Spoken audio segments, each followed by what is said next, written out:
Anyhow, it's always easier to be in a good mood when the sun is shining. Hate to rely on the sun. Uh, and I do a meditation within my own self. I can't teach it because I'm not a certified teacher for it, but to draw in the energy of the sun, whether the sun is shining or not, which is incredibly helpful and healing too. So let's give it a moment or two here for some people to join us, and thank you so much. I look forward to meditating with you.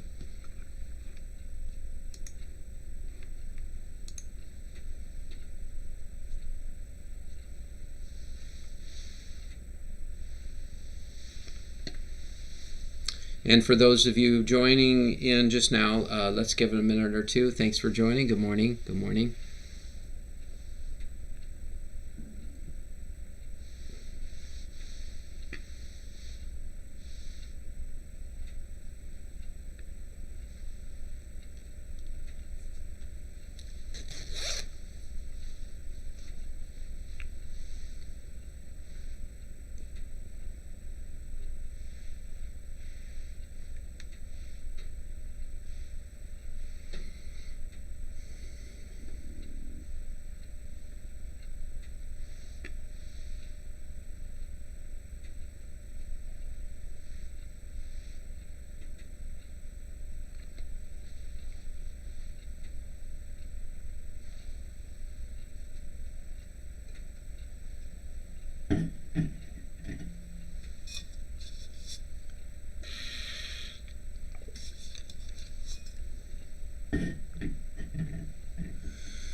Okay, well, it's a couple minutes after 10. What is today?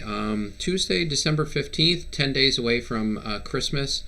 Quite honestly, I've not been in the Christmas mode, just being here trying to take good care of Mom. And I'm probably in a good mood, not only because the sun is shining, but Mom got a good night's sleep in, and she just is getting around a little bit better. So I'm grateful for just how she's regained some of her health, and we're continuing to find ways to help her to be healthy. She has so many good vital signs in so many ways. So the fact that she hasn't been able to get around much I think, is an addressable issue. So I'm grateful for that.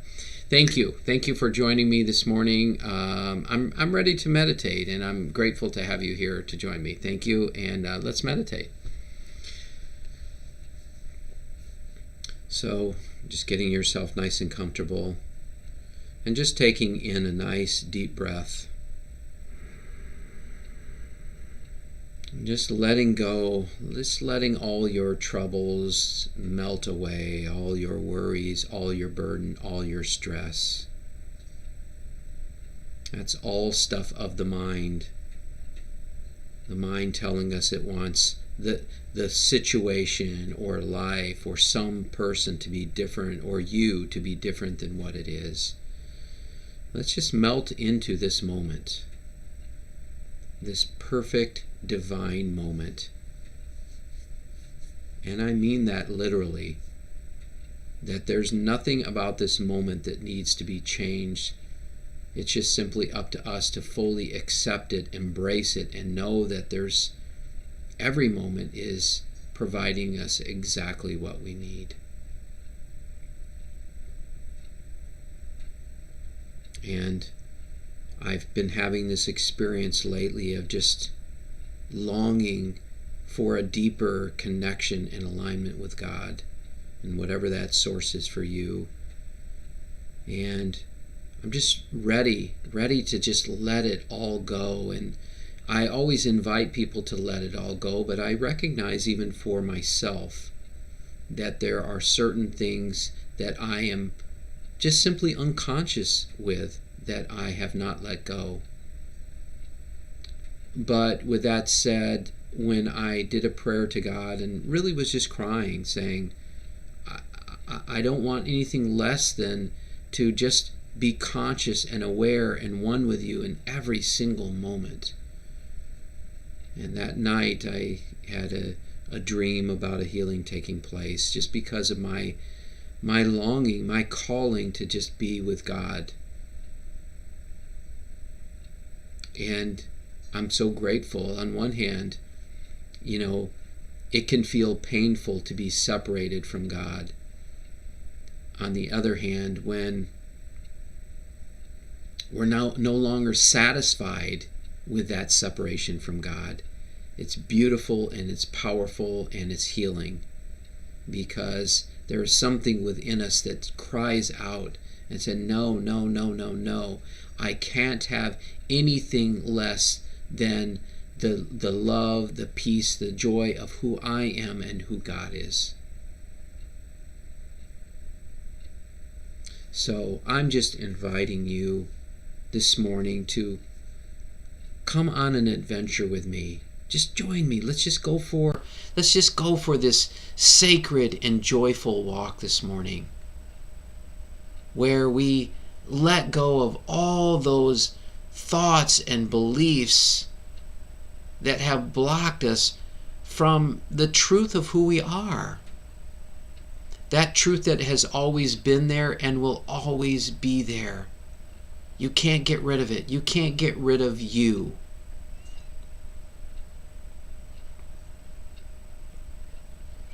So right now I just ask and I invite you to just let go of everything of the past, everything.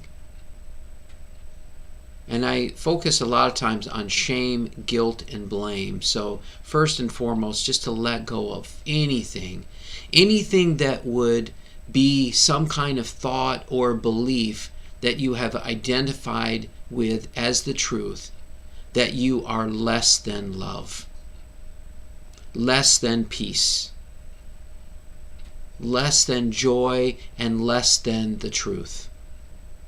Just letting any of those limited beliefs go.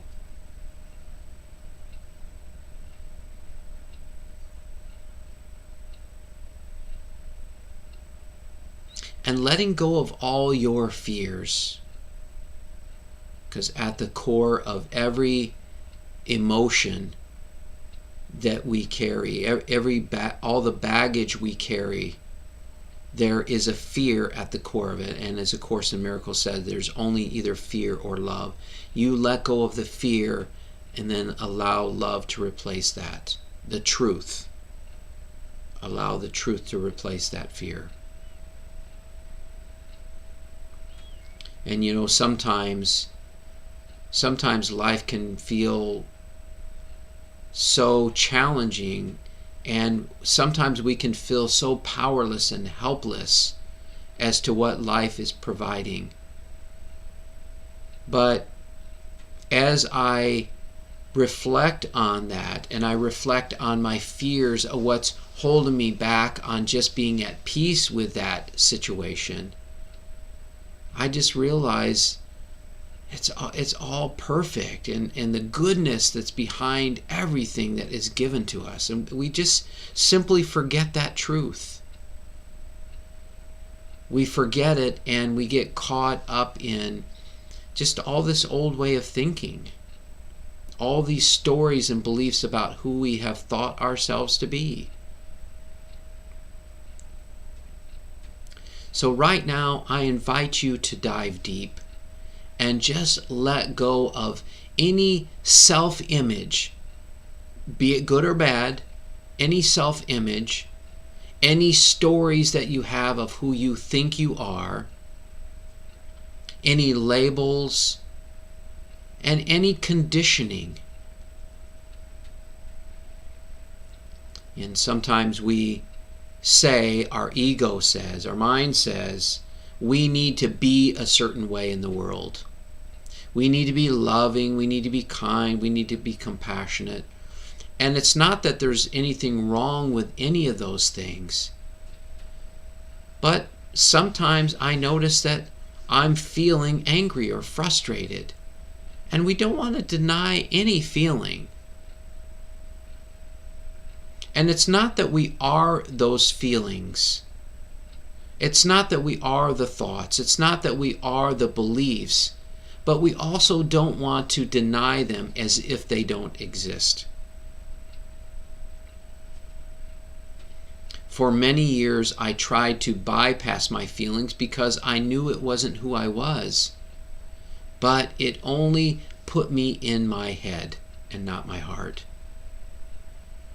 I would rather have somebody acknowledge that they have anger or even hatred that is presenting itself than to deny that. Because if you look at somebody that is going through depression, depression is simply unexpressed anger. So yes, acknowledge your feelings. Acknowledge them, but don't deny that they exist. Just be conscious and aware of them. Be in the world, but not of it. So we're in this world, we're having this human experience. Just be a witness to it. That's the difference. When you are being a witness to your thoughts, your feelings, your beliefs, none of them have to drag you through the challenges of life, the suffering in life. And reflecting back of what I heard Sri Sri Ravi Shankar say, and I guess I saw a quote by the Dalai Lama had said the same thing, and that is, pain is inevitable, suffering is optional. And suffering is us denying the pain, trying to push it away, fighting against it, trying to get rid of it, trying to fight the situation and get rid of the situation, versus just being present with it. It's okay. Really, it's okay. It's okay. We've all had those strains and struggles of life, and it's okay. There's nothing bad or wrong with the truth of who you are, only an idea of who you are. That's the only trouble. All these ideas and stories of who we think we are.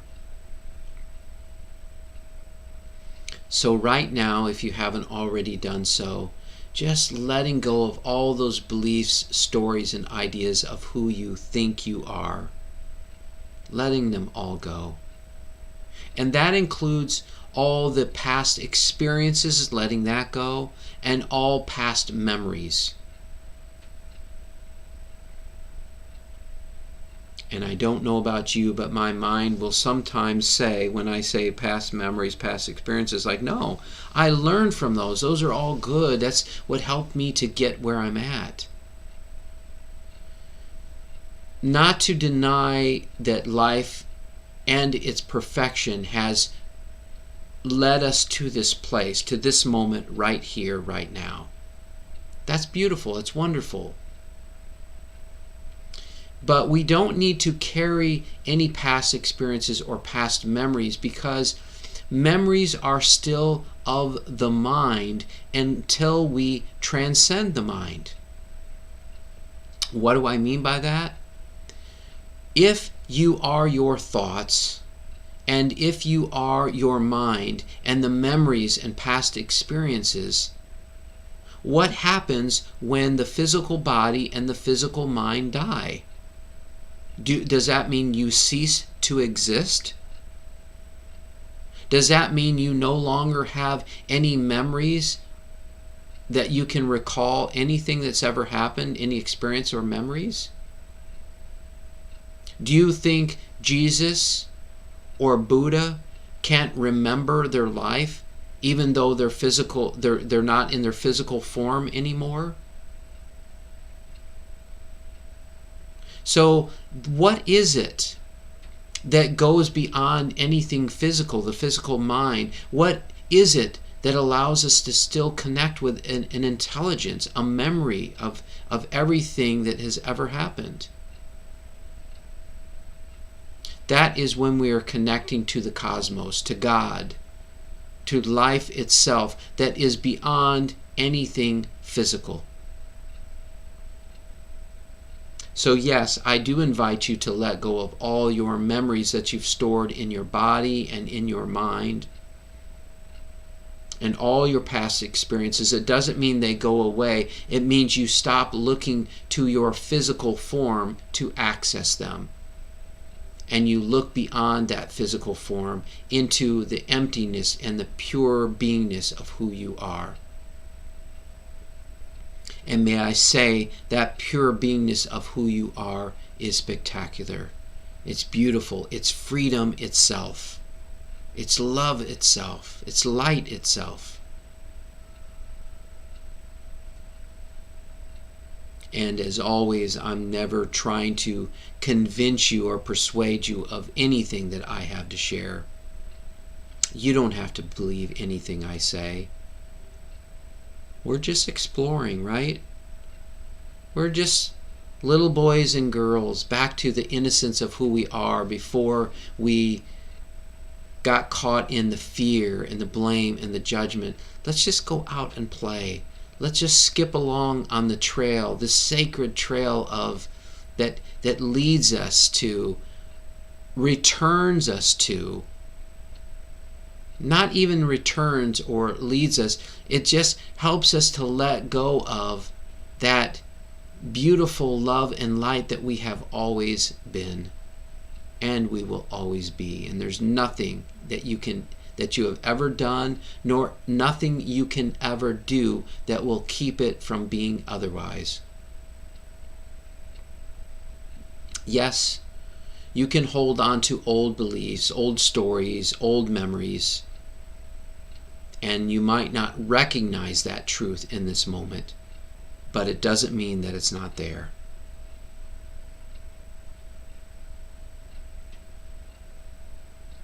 So more than me trying to convince you of the divine perfection you are, I just invite you to explore with me, to let go of all those things that would keep you from knowing that truth, realizing that truth.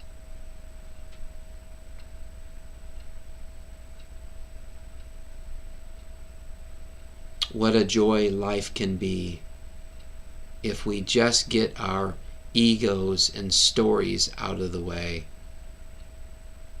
where instead of feeling like life is against us, life is challenging us, we flow with life and we feel and know and realize everything is exactly the way it needs to be. Everything.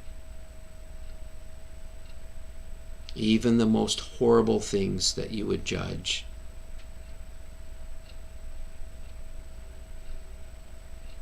And I don't think we need to get into any stories of, why things happen, why they do. It's not necessary for us to know why things happen. It really isn't.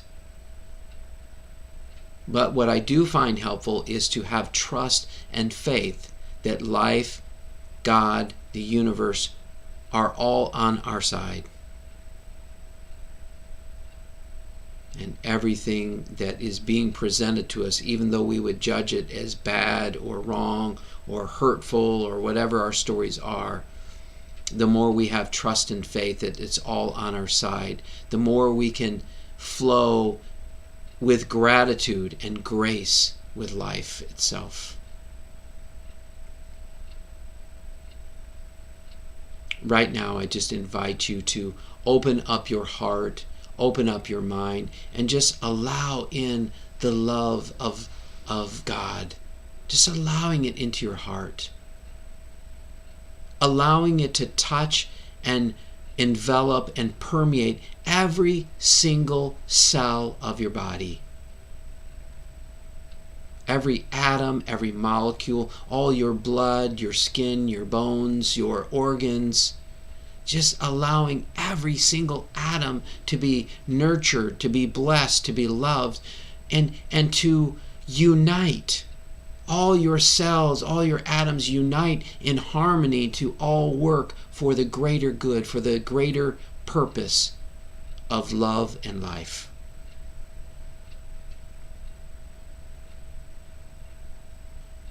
Just allow all the nerves to connect and flow with each other, and all the energy being balanced in your body. And you don't need to do anything with this. You don't need to use your imagination or enhance this in any way. Just allow God and Spirit and Jesus and Buddha and Krishna and all the sages and saints and guides and teachers and angels, just allow them to love you and bless you and nurture you and heal you right now in this very moment. And all it takes is just a choice to allow it all in.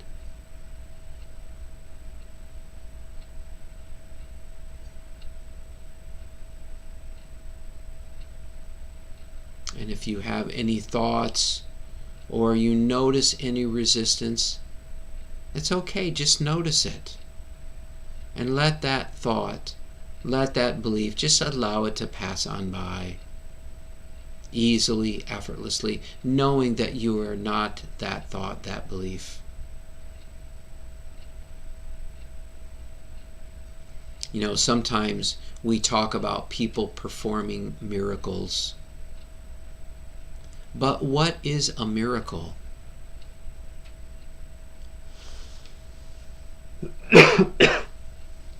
We call a miracle something that seems impossible to our mind.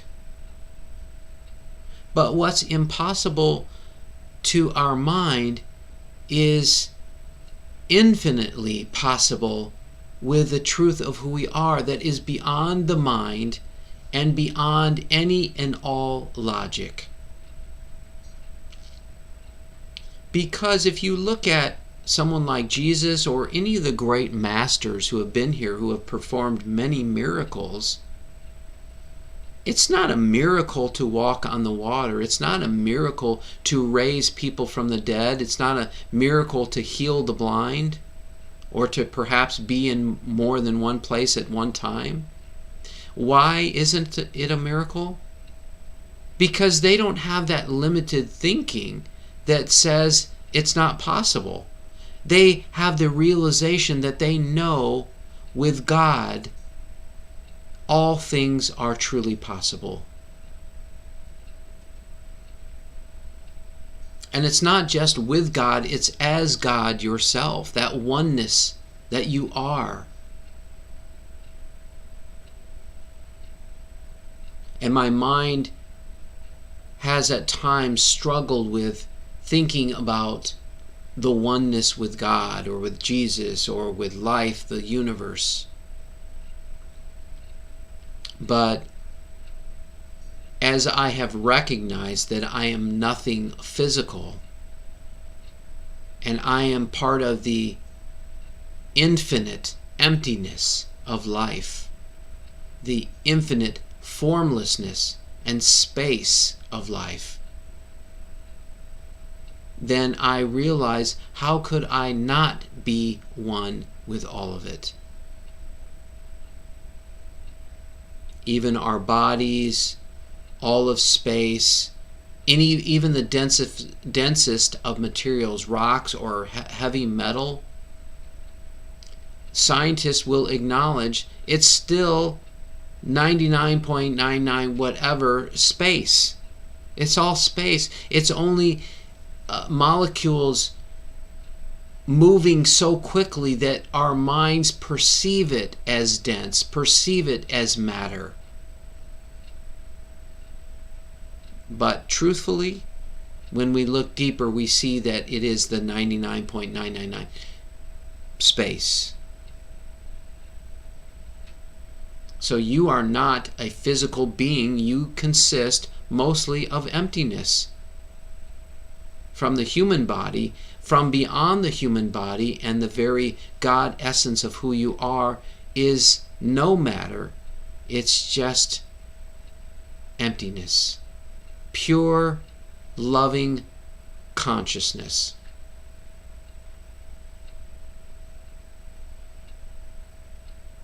And something that's been presenting itself more and more for me lately is hearing this and having this awareness that we could not exist without consciousness. If you weren't conscious of your body, there would be no experience of the body. If you weren't conscious of your life or the experience, how could you even realize that you're having any experience?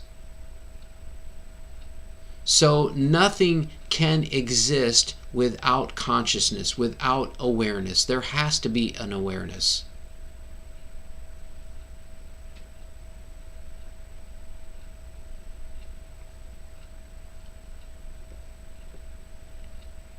So just bringing your conscious awareness to your breath. This beautiful, sweet breath that happens over and over and over again, all by itself. It doesn't need anything from you. And that's why it's so wonderful to use for meditation, because we get to just simply observe it. Just be the witness of our breath without any need to fix or change it or fight against it or correct it or analyze it. And that helps us to be in our heart rather than our heads. It helps us to practice being conscious and aware of our breath, of our thoughts, of our beliefs, our feelings, our experiences, our memories, our five senses. The truth of who we are is aware of all of it, because that's what we are, awareness, conscious awareness.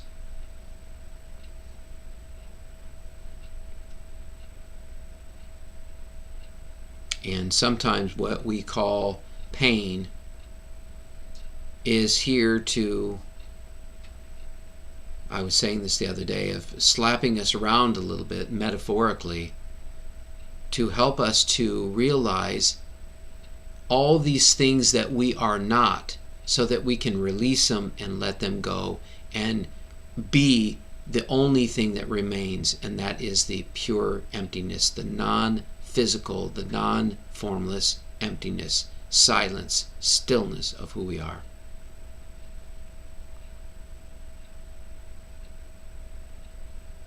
And again, just returning to being aware of your breath. And as you do that, of course, a lot of times thoughts will come in. It may be one thought, it may be a billion thoughts. It doesn't matter. It's just a thought. It's just the mind being busy. This is the core teaching to me behind any meditation. Getting you to, no matter what the meditation is, getting you to the point where you recognize that you are not your mind, you are not your thoughts, you are not your beliefs or feelings, none of those. You are not your body. But especially the thoughts, because the thoughts, we have believed the mind for so long, and the stories that have it's convinced us of are true, and that is what our ego is, our personality. Our personality is all the things that we have believed, all the stories we have believed, that this is who I am. And the more you can actually be conscious of, when you hear yourself saying, when you're aware of yourself saying, well, I'm not nice, or I'm arrogant, or I should be this, or I'm fat or skinny, old, young, all these stories, even the stories that I'm black or white or male or female. I invite you to let go of all of those labels, all of them, and return to the innocence of who you are that is beyond any label or story.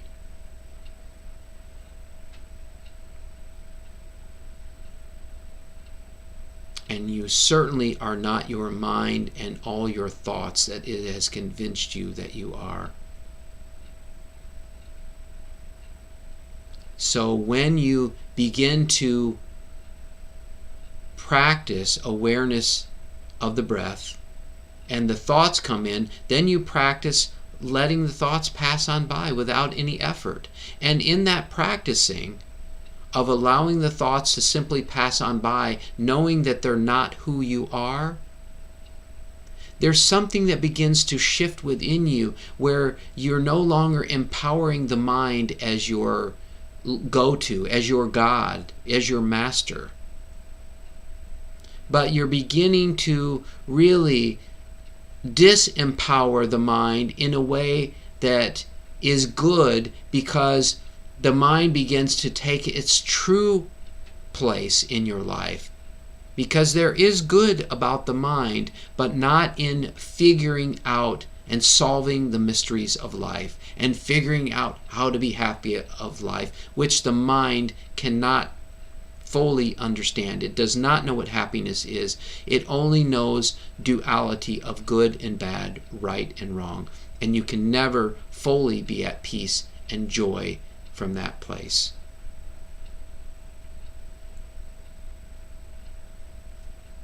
So as you begin to allow the thoughts to gently and effortlessly pass on by, knowing that's not who you are, old beliefs begin to fall away, because you're not empowering them as if they're the truth of who you are.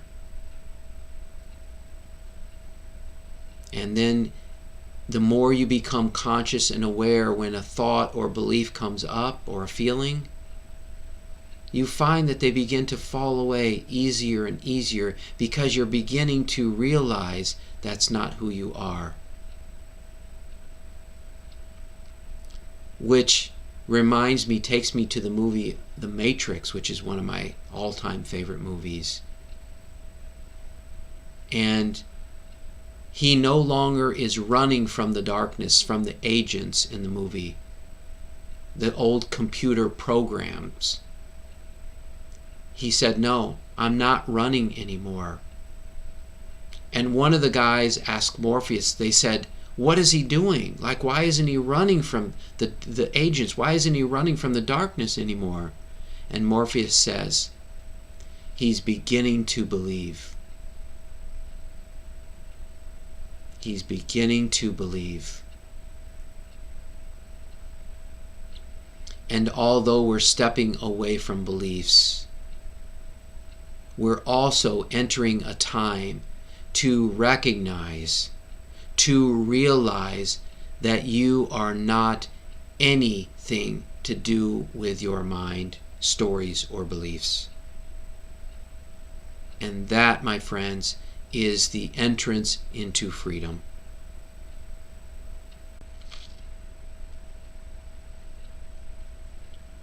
So as we begin to step into the stillness, don't try to still your mind, though, and you don't need any agendas with this meditation. Just let all that go and just come back to being aware of your breath. And when a thought comes in, then just simply allow it to pass on by and come back to being conscious and aware of your breath.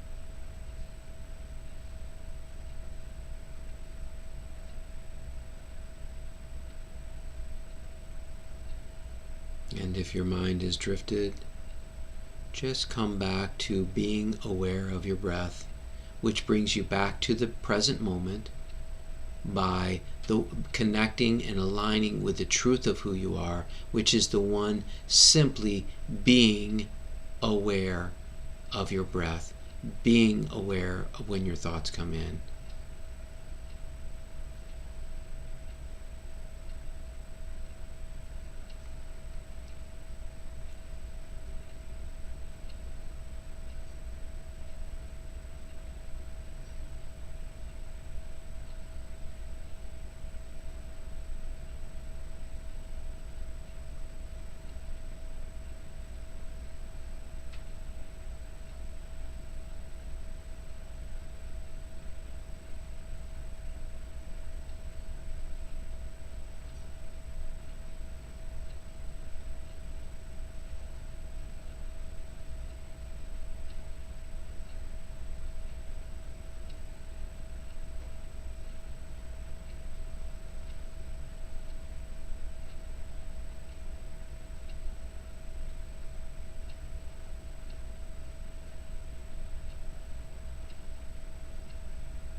And again, if your mind is drifted off, just coming back, returning home to who you are, the one who is being consciously aware of your breath, your thoughts, your feelings, your body, and just observing the breath.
And again, just returning to being aware of the breath. And I have a question for you. If I asked you, are you aware that you are being aware of your breath? In other words, you can experience, you can know that, yes, I am witnessing, I am aware of my breath. Who is the one that is aware that you are aware of the breath? The one who is the witness of the breath is connecting with the very core truth of who you are. Some of you may understand this, some of you may not. Don't try to figure it out. It's not about getting in the head and figuring it out. If you recognize it, great. If you don't, just notice that and return to being aware of the breath. But I'm simply asking the question, how do you know that you're aware of the breath? What is it within you that is aware that you are witnessing the breath? And just looking, and then just returning again to practice being aware of your breath. If you have any thoughts that come up around this, just notice those thoughts, allow them to pass on by, and come back to being aware of your breath.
We're going to begin to bring this meditation to completion. If you'd like to continue meditating, please either mute or turn your device off. Thank you for joining me. Thank you, thank you, thank you. And for those of you who are ready to finish, just taking in a nice deep breath.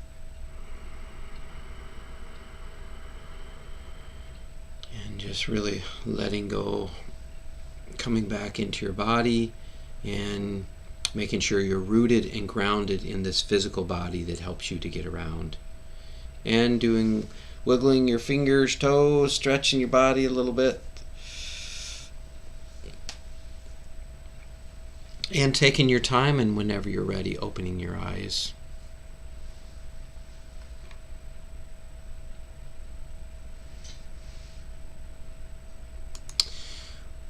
Thank you. Thank you for joining me this morning. That was very restful for me personally. Hopefully you had a good meditation or had the perfect meditation, whatever that looks like. So I'm going to take a quick peek on Facebook if anybody wants to say hi or any comments or questions, and I'll take a peek at YouTube here. Eric from Uganda. I don't know if you stayed with me, Eric, but thank you for joining. If you did, thank you, thank you. And Douglas Stout, we are in the world but not of it. Yes. Okay, Douglas. Well, thanks for joining me. I've not seen you on here before. I've seen your name, so thank you. And Michelle, thank you, my friend. Thank you. So glad to have you here. And let's see. I think we got maybe one other. And Cheryl, I missed you, Cheryl. So glad you've been able to join so much, Cheryl. That's wonderful. So, okay, I think I'll swing over to YouTube and see who that is, and to YouTube, and we got our wonderful Sandy. Good morning. One with God, I remind myself. Yes, one with God, yes. Thanks, Sandy. Thank you for joining.